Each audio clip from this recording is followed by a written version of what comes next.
자, 이렇게 첫 번째 내사하고, 이 두 번째 같은 경우는 우리가 이제 보면 이와 같이 화성시 풍성 웨버플레이스 5층에 있는 오피스텔을 낙찰받아 임대 후 매각하여 고수익을 올리는 전략으로 갑니다. 그러니까 이 부분 같은 경우는 우리가 이제 보면 낙찰받은 사항을 갖다 오피스텔에서 한번 확인해 보죠.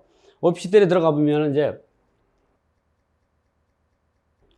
이와 같이 공매로 낙찰받은 건데, 여기에서 관리번호가 2020-0330-011430. 요걸 치면은 이와 같이 이제 우리가 그 오피스텔이 나오죠. 예. 이 오피스텔에서 보면은, 이 오피스텔 같은 경우는 이제 그 어디서 매각이 되냐? 신탁 공매, 교보 자산 신탁에서 공매로 매각이 된 겁니다. 이 입찰 결과를 보면요, 어떻게 되냐면은, 입찰 이력을 보면 이렇게 나가면은 이 물건이 상세 이동으로 들어가면 이 물건을 최저가가 2억 5,900이었는데 1억 5,600으로 네, 2명이 입찰 들어왔는데 한 거죠. 그러니까 2등하고 1등하고 거의 뭐 200만 원 정도도 차이가 안 나죠. 차이가 100만 원 정도 차이 나겠네요. 나가지고 이런 상태에서 이거를 낙찰받았는데, 그래서 이 물건에 대해서 뭐 이제 이 물건 같은 이렇게 신탁 공매 물건은 어떠한 조건으로 매각이 되는가를 우리가 확인해 봐야 돼요. 그래서 한번 제가 이럴 때 이 어떠한 매각 조건으로 매각이 되느냐 할 때는 공매 공고부를 봐가지고 이 공매 공고를 누르게 되면 이 공매가 조건이 나오죠. 그럼 이 공매 공고를 사항을 보면 이와 같이 신탁 공매 부동산 공매의 조건이 나옵니다. 그래가지고 보시면 화성시에 있는 5층이고 1차에는 2억 5,900원을 갖다가 얼마까지 떨어지냐면 6차에 1억 5,400까지 떨어진 상태에서 1억 5,600에 낙찰받은 거죠. 6차니까 2020년 5월 20일이니까 5월 달에 5월 21일 날 낙찰받은 겁니다. 이 물건이 이제 이러한 여기에서 보면은 별다른 낙찰자가 인수할 조건은 없는 상태인데, 이 물건을 이제 제가 정리를 해봤는데, 이 물건은 이제 왜 우리가 이러한 신탁공매 물건을 보면 신탁공매 물건에 대해서는 이런 법원 경매나 암생 공매처럼 우리가 인수할 권리가 있는지 없는지를 판단할 때에는 몇 가지 사항을 좀 봐야죠. 이와 같이 신탁 공매 같은 경우는 신탁 이 공매 이 물건 권리 분석은 이렇게 신탁 등기를 시점으로 신탁 등기 이전에 소유자가 위탁자가 되는 거죠. 이 사람이 수탁자가 되는 거고, 요 신탁 등기 이전에 등기되어 있는 뭐 채권자나 또는 이제 임차인이나 이런 거 인수해야 됩니다. 그러나 이후에 등기됐다면 소멸되는 게 원칙이죠. 그러나 신탁 등기 이후에 했더라도 수탁자의 동의를 얻어가지고 임대차 계약금했다면 인수해야 되는 거죠. 어쨌든 여기를 보면니까요, 이와 같이 여기에 보면은 이와 같이 보면 여기에 이렇게 소유권 전에 소유자가 조아무개가 있죠. 이 사람이 누구냐면은 그 위탁자가 되는 겁니다. 위탁자가. 이 사람이 위탁자. 그리고 이 사람이 수탁자가 되는 거죠. 그래서 이 사람과 이 사람 사이에 새로운 이 전입세대원이 있다. 그러면 인수할 수도 있는 거죠. 그러고 보니까 이 사이에 전입세대원인데 알고 보니까 누구냐면 이렇게 세대되는 건 송아무개가 있습니다. 그래서 송아무개는 조아무개와 부부관계이기 때문에 동일 세대원에는 하나의 대항력이 발생하는데, 그렇기 때문에 채무자 겸 소유자, 즉 위탁자 겸 소유자 겸이 거주하기 때문에 이런 게 대항력이 없어서 이 부분을 낙찰받았죠. 이 부분을 왜 낙찰받았냐? 이 부분이 앞으로 상당히 오를 수 있다. 왜냐면 이게 분양할 때 4억 5천에 분양을 한 겁니다. 몇 년 전에. 한 10년 전에 4억 5천에 분양을 했는데요.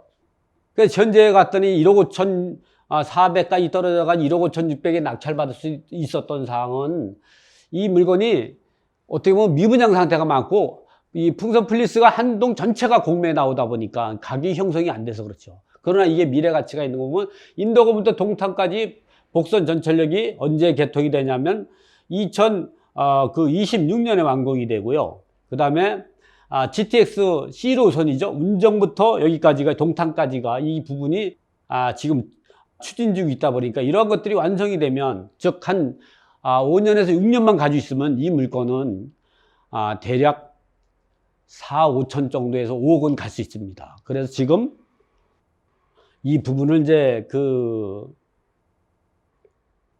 낙찰을 5월 달에 5월에 낙찰 받아 가지고 6월에 잔금을 치르고요.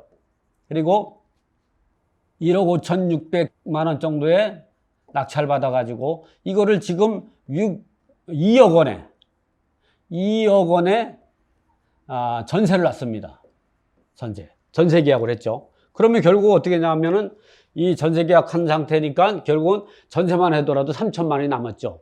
등기하고 나니까 뭐 1억 한 6천 정도 됐고 이 부분 갖고 그렇게 해서 남을 수가 있기 때문에 이런 자기 돈 하나도 안 들이고 이걸 갖다가 한 4, 5년 동안 전세 놓았다면 인덕원에서 동탄까지 지하철이 개통이 되고 그러면 GTX C1호선이 개통이 된다 그러면 이거는 6억 정도 올라갈 수 있죠. 그래서 이런 것들은 보유하고 있으면 1년에 1억은 벌 수 있는 겁니다. 그래서 이런 부분 여러분도 이렇게 개발 호재가 있는 부분이 있다고 하면 이런 부분은 반드시 올라가야 돼 있죠. 그리고 이 한동 전체가 공매가 나와가지고 가격이 형성이 안 됐지만 이런 부분들은 분명히 오를 수가 있는 거죠. 다음에 거 보면은 우리가 이렇게 또 주의할 거는 왜냐면 이 부분 같은 경우는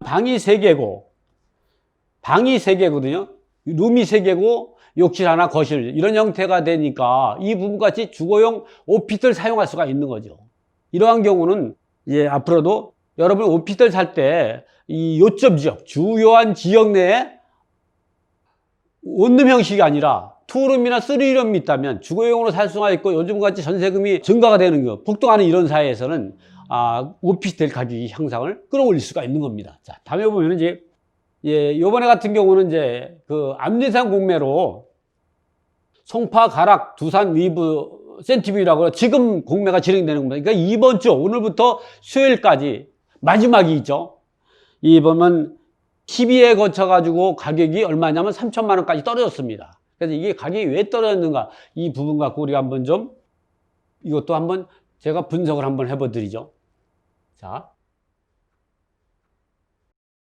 온비드에서 보면 이와 같이 온비드 화면을 열면은요, 여기서 제가 관리번호가 2019네요. 다시 09598 001을 누르게 되면요, 치면 이와 같이 여기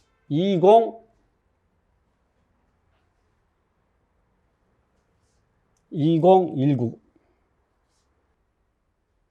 해가지고 엔터를 치면 이와 같이 이제 송파구 가락동, 송파 가락 두산 위브 이 오피스텔이 나오는데 이 오피스텔 같은 경우는 이제 보면 제가 현장까지 다 가봤는데 이 물건의 시세는 한 1억 8천 갑니다. 1억 8천. 지금 요거지만 가격이 올라가지고 한 1억 8천만 원 정도에 가고 있는데 이 물건이 가격이 어디까지 떨어지냐? 가격이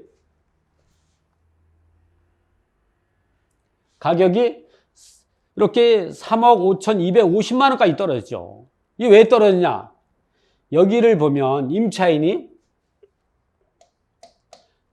1억 1,500만 원을 인수해야 됩니다. 그럼 요거까지 합치면 거의 한 1억 5천만 원 정도가 되죠. 그리고 가보니까 내부를 좀 수리해야겠더라고. 한 500만 원 정도 들어야겠더라고. 500만 원 정도. 그러니까 결국 이거 합치면 한 1억 5,500에다 등기까지 하면 1억 6천만 원 정도 소요된다 그러면 그래도 1억 5,800이니까 한 2천만 원 정도는 수익을 올릴 수 있는 겁니다. 그런데 이 물건을 제가 입찰 결과를 보면요, 입찰 이력을 보면요 어떻게 되냐면은 이와 같이 2020년 7월 23일 날 11시에 3,525만 원까지 떨어진 상태에서 4,100만 원에 낙찰 받았다가 이 입찰 현황을 보면은 이와 같이 두 사람이 입찰했다가 4,100만 원에 낙찰받은 사람이 입찰 보증을 납부하지 않았어요. 또 그 이전에 또 보면은 그 전에 사람은 어떻게 되냐면은 이와 같이 2019년 10월 30일 날 1억 3,100만 원에 낙찰받았는데 잔금을 납부하지 않았습니다. 왜 그러냐? 권리분석을 잘못해서 그렇죠. 이런 압류상 공매에서 권리분석을 어떻게 했냐? 공매재산 명세서를 갖다가 확인해야 됩니다. 공매재산 명세서. 그래서 이제 공매재산 명세서를 한번 보면 이와 같이 공매재산 명세서를 입찰 이력을 이렇게 클릭한다며요. 공매재산 명세서는 이제 공매 물건 정보를 해가지고 입찰 정보 내역을 어떻게 되냐면은 이와 같이 입찰 정보를 갑니다. 입찰 정보를 가면은 여기 공매재산 명세서가 보이겠죠, 이렇게.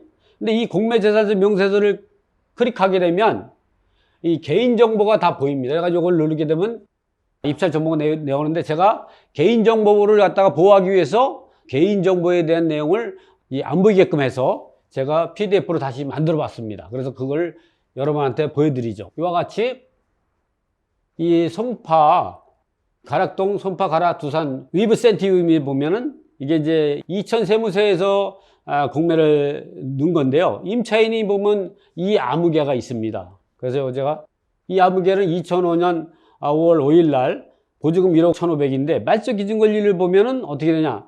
말소 기준 권리는 2016년 5월 9일이네. 그런데 임차인이 대항 요건을 갖춘 거는 2005년 5월 5일이기 때문에 선순위 임차인이 대항력입니다. 그러나 확정일자 우선 변제권도 빠른데 확정일자는 왜 못 받느냐? 이 압류 날짜, 건재당 설정한 날짜, 말소 기준을 기준으로 해서는 임차인이 빠르지만 세금은 이 법정기일 갖고 하는 겁니다. 법정기일이 2014년 6월 3일이니까 요 기선으로 제가 계산을 해보니까 어떻게 되냐? 여기서부터 임차인 확정일자 2015년 5월 5일 날 확정일자를 받았으니까 이때 전입하고 확정일자를 받았으니까 이 사람의 확정일자 우선 변제권 효력 발생은 2015년 5월 6일 오전 0시에 확정일자 우선 변제권 발생하는데 그 이전에 요 임차인보다 빠른 세금이 얼마냐? 3억 5천만 원이랍니다. 제가 확인해 봤는데 3억 5천만 원이 부가세하고 세목이 부가세하고 법인세라고 합니다. 이거 이외에 또 빠른 것이 또 1,500만 원이 있어요. 1,500만 원이. 어디 1,500만 원? 여기 보면은 좀 넘어가다 보면 이렇게 여주시청에서도 2014년 1월 10일 날 1,500. 근데 이 여주시청하고 이 사람하고 관계는 이 법정기일이 이게 빠르더라도 압류날짜가 여주시청보다 압류날짜가 그 이천세무서가 빠르기 때문에 압류 선착주의에 따라서 이천세무서가 3억 5천까지 우선하게 변제받을 수가 있는 거죠. 어쨌든 이런 경우는 무이유가 발생하지 않고 이러한 경우는 이러한 이유 때문에 이거를 낙찰받으면 임차보증금 1억 1,500을 그대로 인쇄해야 합니다. 그러나 지금 3,025만 원이면 그 3,025만 원에 입찰이 들어간다면 그래도 2천만 원은 좀 저렴하게 살 수 있는 거죠. 위치는 좋습니다. 위치는. 이러한 권리 분석을 잘못해가지고 입찰 보증을 2번이나 포기하게 된 사례죠. 그래서 여러분들이 이제 오피스 할 때 2천만 원 정도만 수익을 내는 걸 괜찮다 그러면 이런 것도 한번 투자해 볼 만합니다. 그럴 때는 1억 8천이라고 생각하고 수리비 한 500만 원 정도, 그 다음에 등기비용 정도를 생각하고 우리가 입찰해 하면 되는 거죠. 자, 그 다음에는 오피스 할 때 또 주의할 사항이 뭐냐?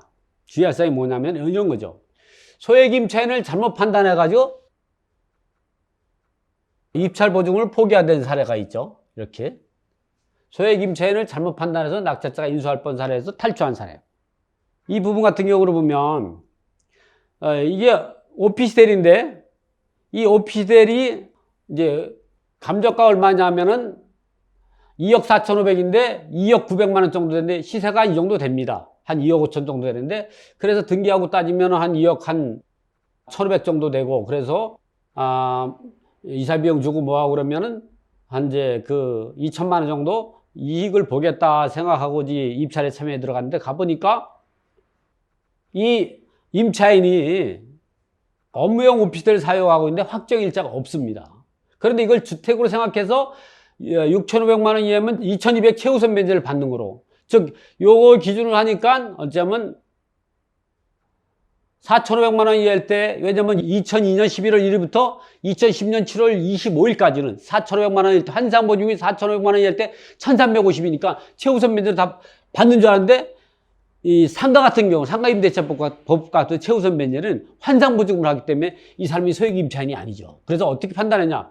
이 사람이 임차인에 전화해 봤더니 이 사람이 이미 3번에 거쳐서 임대차 계약을 갱신한 겁니다. 그래서 처음에 갱신할 때 확정일자가 2005년 1월 1일 날 사업자를 할 때 확정일자를 받아놓은 게 있더라고요. 그래서 확정일자 우선 변제하고 배당 요구를 해서 최우선 변제를 받고, 확정일자 우선 변제하고 배당 받고, 그 낙찰자가 인수할 거 없이 됐는데, 이와 같이 임차인이 배당 요구 종기까지 배당 요구를 했으나 배당 요구를 잘못했다. 즉, 증액한 거로 해서 배당 요구를 해서 배당을 잘못 받았다 했을 때는 언제까지? 배당기일 전까지 언제든지 정정해서 배당 요구를 할 수가 있는 거죠. 이와 같이 배당 요구를 함으로써 함정에 빠진 사례를 갖다가 2가지를 갖고 설명드리면서 이 일부 강의는 이거로 마치도록 하겠습니다. 수고했습니다.